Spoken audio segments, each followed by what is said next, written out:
back again to my channel. Hello everyone. So today's video I'm going to cook something, and this called is a 10-minute Thai basil chicken, or this called in Thai is gai pad krapow.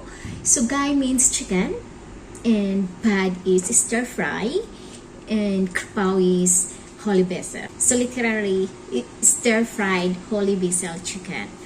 So I'm going to show you guys how to make it, and this recipe is really simple. Yeah, very quick to make it.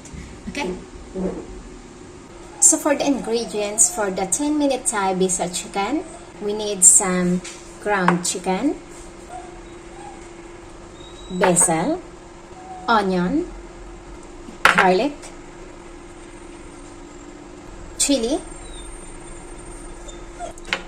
soy sauce, and some water and oyster sauce. I have to dilute the oyster sauce.